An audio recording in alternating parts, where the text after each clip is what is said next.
So hello, welcome back to all of you. Myself Riya Dwivedi and आप सभी का welcome है हमारे इस चैनल पर दोबारा से।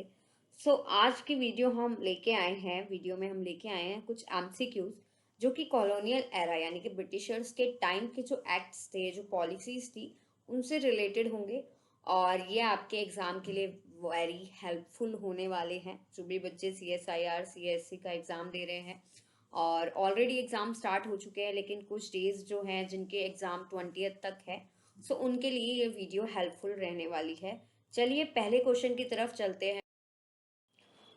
First question is in front of you, please read this question. Question पूछ रहा है कि जो रेगुलेटिंग एक्ट 1773 आया था ब्रिटिश इंडिया में, उसका मुख्य उद्देश्य क्या था, मेन ऑब्जेक्टिव क्या था। ऑप्शंस आपके पास यहाँ पर दिए हुए हैं, 4 ऑप्शन आपको दिए हुए हैं, आपको बताना है इनमें से कौन सा ऑप्शन जो है करेक्ट है। आई एम गिविंग यू 30 सेकेंड्स, फटाफट क्वेश्चन को रीड कर लीजिए। हालांकि रिकॉर्डेड है, आप पॉज करके पढ़ सकते हैं, लेकिन still I am giving you time. पहला ऑप्शन कह रहा है ब्रिटिश ईस्ट इंडिया कंपनी को as a sovereign power establish करने के लिए, या फिर जो ब्रिटिश ईस्ट इंडिया कंपनी थी उसके इंडिया के अंदर जो भी एक्टिविटीज थी यानी कि जो गतिविधियां थी उनको कंट्रोल करने के लिए, रेगुलेट करने के लिए, या फिर इंडियन प्रिंसली स्टेट्स को ऑटोनॉमी देने के लिए, या फिर ब्रिटेन और इंडिया के बीच की ट्रेड को प्रमोट करने के लिए।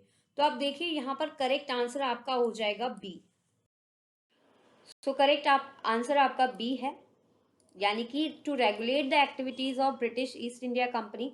और मेन पर्पस था इस एक्ट का कि जो कंसर्न्स थे, ठीक है, कि ईस्ट इंडिया कंपनी की जो पावर है वो अनचेक्ड थी, या कहीं ईस्ट इंडिया कंपनी के अंदर कोई करप्शन ना हो रहा हो, तो इस वजह से कुछ रेगुलेशंस लाए गए ताकि इनकी एक्टिविटीज को, इनकी गतिविधियों को कंट्रोल किया जा सके।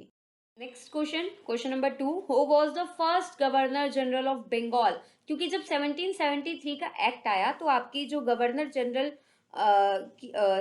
जो गवर्नर ऑफ बंगाल था, उसको गवर्नर जनरल ऑफ बंगाल की उपाधि दे दी गई।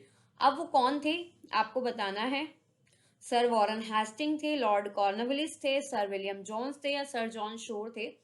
आपका करेक्ट आंसर ए है, सर वॉरेन हेस्टिंग। देख लीजिए, A is the correct answer. Sir Warren Hasting जो है first governor general of Bengal बने under the provisions of regulating act 1773। Third question is in front of you. इसमें पूछा गया है इन स्टेटमेंट में से कौन सा स्टेटमेंट ट्रू है, यानी कि कथन सत्य है, with regards to regulating act of 1773। पहला ऑप्शन कह रहा है कि इस एक्ट ने ब्रिटिश ईस्ट इंडिया कंपनी को मोनोपोली दे दी, कि वो कि हर तरीके की ट्रेड या व्यापार जो है उस पर उसका मोनोपोली हो गया इंडिया के अंदर। सेकंड ऑप्शन है इससे dual system of administration create हुआ।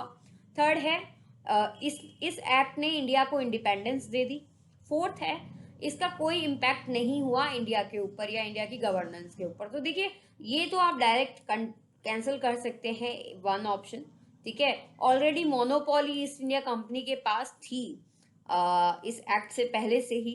इंडिया के पास नहीं, ब्रिटिश ईस्ट इंडिया कंपनी के पास ऑलरेडी मोनोपोली थी ट्रेड की। और ये भी ऑप्शन आप इनकरेक्ट कर सकते हैं, बिकॉज इसका कोई सिग्निफिकेंट इफेक्ट नहीं हुआ, ऐसा तो है नहीं। ऑब्वियसली इसके थ्रू आपका कोर्ट भी स्टैब्लिश किया गया था कलकत्ता के अंदर, तो इम्पॉर्टेंट एक्ट तो था। करेक्ट आंसर हो जाता है आपका बी। देख लीजिए, इस एक्ट ने डुअल सिस्टम ऑफ एडमिनिस्ट्रेशन, अब आप यहाँ ध्यान रखना है, यहाँ पे डायरकी या गवर्नेंस का डुअल सिस्टम की बात नहीं हो रही, एडमिनिस्ट्रेशन के डुअल सिस्टम की बात हो रही है। क्यों? क्योंकि अब क्या हुआ था, कंपनी के एक्टिविटीज को कंट्रोल करने के लिए एक बोर्ड ऑफ कंट्रोल बनाया गया था, ठीक है, इस एक्ट के थ्रू। इसलिए यहाँ पे कहा गया है कि डुअल सिस्टम ऑफ एडमिनिस्ट्रेशन लाया गया। अब आ जाते हैं question number 4, what was the role of governor general under the regulating act of 1773। फटाफट रीड कीजिए, गवर्नर जनरल का क्या रोल था। क्या वो बिना किसी निरीक्षण के स्वतंत्र रूप से डिसीजन ले सकता था इंडिपेंडेंटली, या फिर ब्रिटिशर्स या ब्रिटिश पार्लियामेंट के अनुसार फंक्शंस कैरी आउट कर रहा था, या आप कह सकते हैं ये ऐसी फिगर थी जिसके पास कोई रियल अथॉरिटी नहीं थी, या फिर ये मिलिट्री कंपेन्स कर रहा था इंडिया में। तो इनमें से आपका करेक्ट आंसर क्या होगा? आई थिंक आपका करेक्ट आंसर है बी, ठीक है। So to carry out administrative functions as directed by the British parliament, तो जैसा ब्रिटिश पार्लियामेंट डायरेक्शंस दे रही है उसके अकॉर्डिंग एडमिनिस्ट्रेटिव फंक्शंस को कैरी आउट करना गवर्नर जनरल का रोल था।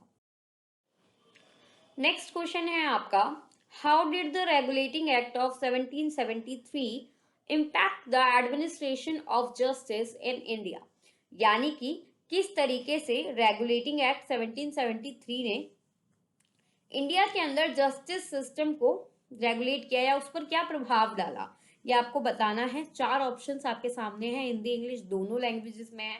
बेसिकली हम इस वीडियो को 2 पार्ट में करेंगे, 10 क्वेश्चंस की 2 सेशंस हम इस वीडियो के अपलोड करेंगे ताकि वीडियोस जो है शॉर्ट हो।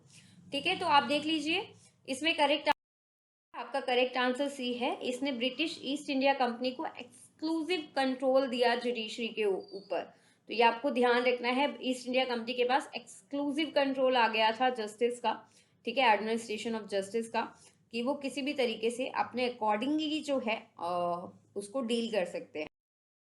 Next question, question number 6, what was the main objective of Pitt's India act of 1784, यानी कि जो पिट्स इंडिया एक्ट था 1784 का, उसका क्या मेन ऑब्जेक्टिव था? डुअल सिस्टम ऑफ गवर्नेंस को फॉर्म करना, ईस्ट इंडिया कंपनी के इंटरेस्ट को प्रमोट करना, ब्रिटिश पोजेशंस को सेंट्रलाइज करना, या ऑटोनॉमी देना इंडियन स्टेट्स को। देखिए कुछ ऑप्शंस डायरेक्ट ऐसे हैं, आप इनको एलिमिनेट कर सकते हैं। ठीक है, का सीधा सीधा आंसर आ जाता है सी, क्योंकि मेन आपका ऑब्जेक्टिव था सेंट्रलाइज करना कंट्रोल को। ठीक है, जो ब्रिटिश पोजेशंस थी, आपको ये भी ध्यान रखना है, ये जो वर्ड है ब्रिटिश पोजेशंस, ये इस एक्ट में फर्स्ट टाइम यूज किया गया। ठीक है, 1784 के एक्ट में फर्स्ट टाइम इसको यूज किया गया। Question number 7, who was responsible for appointing the governor general of India under Pitt's India act, कि पिट्स इंडिया एक्ट के तहत गवर्नर जनरल को अपॉइंट कौन करता था, आपको ये बताना है। सो 4 ऑप्शंस हैं, British parliament, east India company, princely state, secretary of state.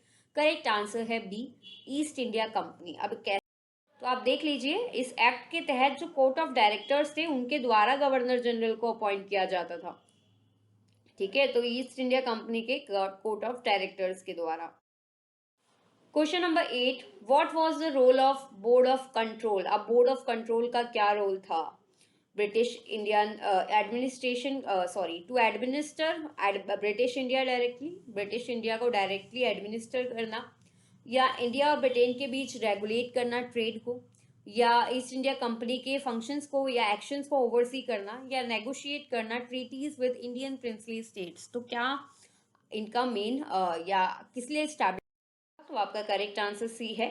जो प्राइमरी रोल था बोर्ड ऑफ कंट्रोल का वो ये था कि वो ओवरसी या सुपरवाइज करे ईस्ट इंडिया कंपनी के एक्शंस को, एक्टिविटीज को, और इससे ये इंश्योर हुआ कि कंपनी की जो भी एक्टिविटीज है इंडिया के अंदर या जो भी पॉलिसीज वो बना रहे हैं वो ब्रिटिश गवर्नमेंट के ऑब्जेक्टिव्स के साथ में जुड़ी हुई हो, यानी कि उसके अकॉर्डिंग ही चले, अपनी मन मर्जी या ना कर सके। Okay, question number 9, how did the Pitt's India act impact the governance of British India, यानी कि कैसे पिट्स इंडिया एक्ट ने ब्रिटिश इंडिया की गवर्नेंस को इम्पैक्ट किया, आपको बताना है। ऐसा क्या चेंज लाया गया था पिट्स इंडिया एक्ट के तहत जिससे गवर्नेंस जो है उसमें प्रभाव पड़ा या बदलाव आया। ओके, करेक्ट आंसर है सी। सो आप देख लीजिए, पिट्स इंडिया एक्ट के तहत जो है आप देखेंगे ब्रिटिश गवर्नमेंट का जो कंट्रोल था उसको सेंट्रलाइज कर दिया गया, बोर्ड ऑफ कंट्रोल बनाया गया, और ये कहा गया कि ये क्या करेंगे, कंट्रोल करेंगे ईस्ट इंडिया कंपनी के एक्शंस को इंडिया के अंदर। So question number 10 and last question of this video, next part में बाकी के क्वेश्चंस होंगे। ऐसा कौन सा एक्ट था जिसने पिट्स इंडिया एक्ट 1858 को रिप्लेस कर दिया और एक फॉर्मल बिगनिंग की शुरुआत हुई ब्रिटिश रूल की? सो आप देखिए, अगर किसी एक्ट ने 1858 में रिप्लेस किया है तो वो एक्ट 1858 में ही तो आया होगा। सो आपका करेक्ट आंसर हो जाएगा D, government of India act. ये ध्यान रखना, 1857 की जो क्रांति हुई थी उसके बाद ये एक्ट लाया गया था।